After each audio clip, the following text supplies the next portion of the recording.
নমস্কার, শুরু করছি আজকের সংবাদ।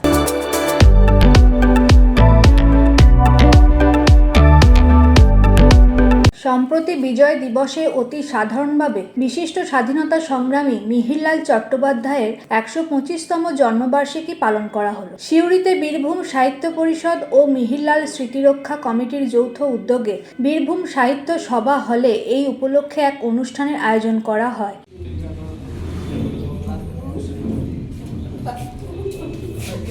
বীরভূম সাহিত্য সভার সভাপতি শান্তিকুমার মুখোপাধ্যায় সুন্দরভাবে মিহিরবাবুর জীবনের নানান কার্যকলাপ তুলে ধরেন। তাঁতিপাড়ার ৯৪ বছরের বীণাপাণি গুঁই মিহিরলাল বাবুর ফটোতে মাল্যদান করেন।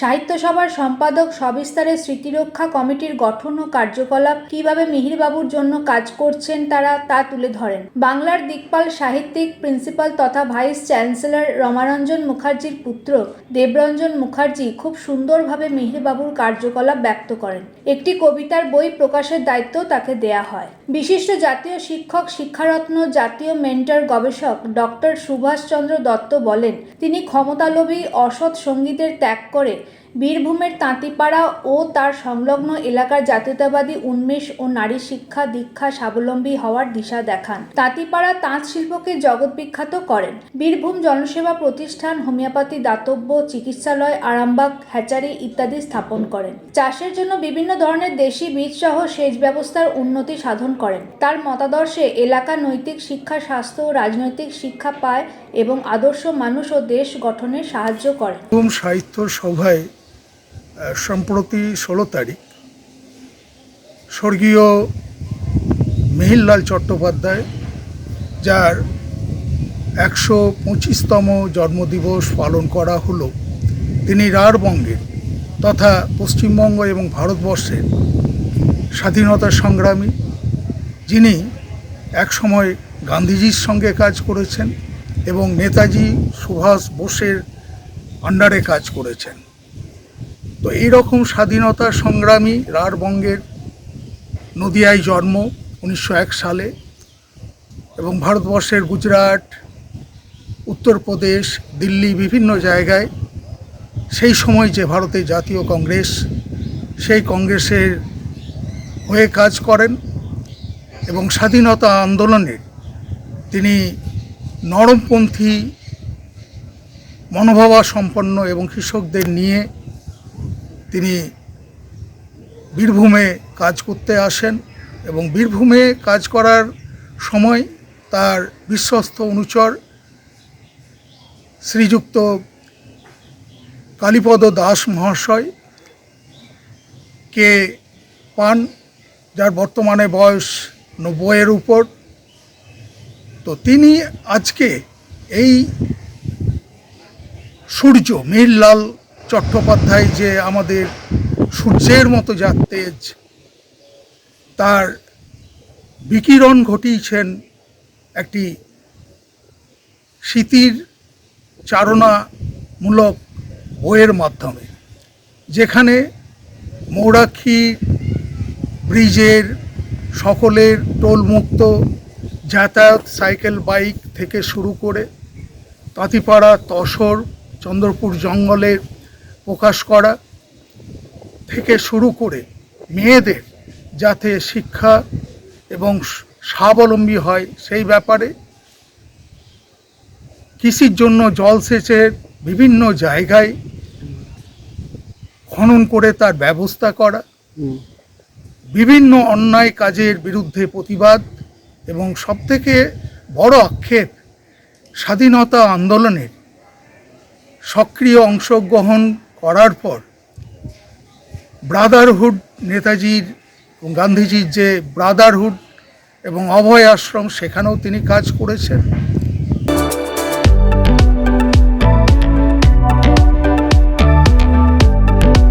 কয়েকদিন আগেই মুখ্যমন্ত্রী মমতা বন্দ্যোপাধ্যায়ের নির্দেশে রাজ্য সরকার 15 বছর যে উন্নয়ন করেছে তারই প্রচারের জন্য যে ব্যবস্থা করেছে সেটা হলো উন্নয়নের পাঁচালী, যা নিয়ে গান বাঁধাও হয়েছে।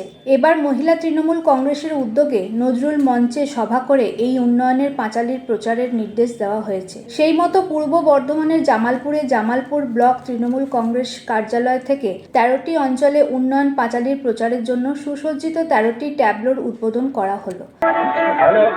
সকলকে বলছি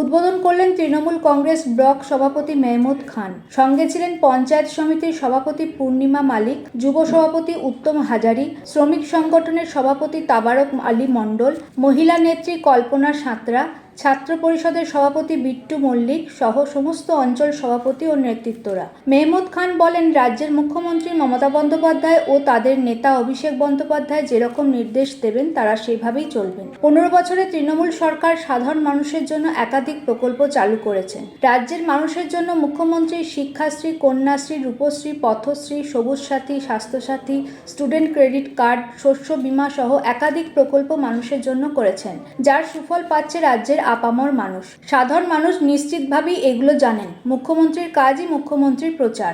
তা সত্ত্বেও দলীয় নির্দেশে আজ থেকে 13টি অঞ্চলে উন্নয়নের পাঁচালীর প্রচার শুরু করার জন্য 13টি বিশেষ সুসজ্জিত টোটোর উদ্বোধন করা হলো। এই প্রচারের মাধ্যমে সরকারের সাফল্যের খতিয়ান সাধারণ মানুষের কাছে তুলে ধরা হবে বলে জানান মেহমুদ। আছে এই নেতৃত্বের মধ্য দিয়ে আমরা প্রথমেই প্রত্যেকটা অঞ্চলে একটা করে গাড়ি এবং নেতৃত্বরা আছে, তারা প্রত্যেকটা এলাকায় মানুষের কাছে গিয়ে কি কি রাস্তা হয়েছে, কি উন্নয়ন হয়েছে, সেই উন্নয়নটা আপনাদের কাছে তুলে ধরবে। তাই মাননীয় মুখ্যমন্ত্রী মমতা বন্দ্যোপাধ্যায় এবং যেটা বিজেপি এবং সিপিএম যেভাবে মিথ্যে করে যে উন্নয়ন হয়নি, সে উন্নয়ন কি কি আপনার সাধারণ মানুষ পেয়েছেন তারই কিন্তু বিস্তারিত তুলে ধরার জন্য আমাদের গোটা পশ্চিম বাংলায় আমাদের আজকে বিভিন্ন জায়গা থেকে আমাদের উন্নয়নের পাঁচালী 15 বছর কি উন্নয়ন, সেই উন্নয়নটা আপনাদের কাছে তুলে ধরা হবে। নমস্কার, আশা করি আমাকে চিনতেই পারছেন, সুকান্ত প্রামাণিক।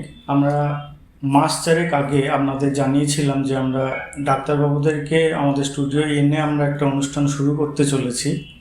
অনুষ্ঠানটা এরকম ছিল যে নাম এরকম, সঙ্গে ডাক্তারবাবু। আমরা তো ডাক্তারি বিভিন্ন সমস্যা নিয়ে, চিকিৎসা সংক্রান্ত বিষয় নিয়ে অনেক সময় সমস্যার সম্মুখীন হই। তখন চটজলদি কোনো সিদ্ধান্ত নিতে না পেরে হয়তো আশপাশের মানুষজন যা বলছে আমরা সেটাই করি ভয়ের কারণে। এবার আমরা এই মন্তব্যগুলো যদি সাধারণ মানুষদের কাছ থেকে না শুনে যদি বিশেষজ্ঞদের কাছ থেকে শুনি, যিনি যে বিষয়ে চিকিৎসক তার কাছ থেকে শুনি, আমাদের মনে হয় তার পরামর্শটা রোগের ক্ষেত্রে আমাদের অনেক বেশি উপযুক্ত হবে, অনেক বেশি কাজে লাগবে। তো যথারীতি সেই জুলাই থেকে আমাদের অনুষ্ঠান চলছে, সঙ্গে ডাক্তারবাবু অনুষ্ঠান। আপনারা যদি এই অনুষ্ঠানগুলো দেখেন আমাদের খুব ভালো লাগবে, আপনাদের জন্যই করা। প্রত্যেক মঙ্গলবার আমাদের স্টেট কার্ড নিউজ থেকে অনুষ্ঠান সম্প্রচারিত হয়। আপনারা সেখানে আসুন, দেখুন অনুষ্ঠানগুলো এবং আপনাদের মতামত যদি জানান, কিভাবে আপনারা উপকৃত হচ্ছেন বা কিভাবে উপকৃত হতে পারেন, কি বিষয় জানতে চাইছেন, এগুলো জানতে পারলে আমাদের সেই ধরনের অনুষ্ঠান করতে আরও সুবিধা হবে। তবে আমরা আগেও কিছু অনুষ্ঠানে বলেছি যে আমরা লাইক, শেয়ার, কমেন্টের জন্য অনুরোধ করি না, করবও না।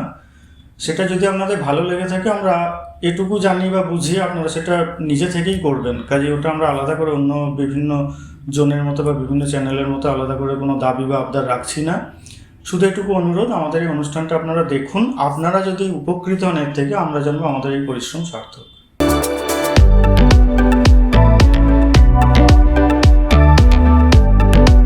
আজকের সংবাদ এই পর্যন্তই।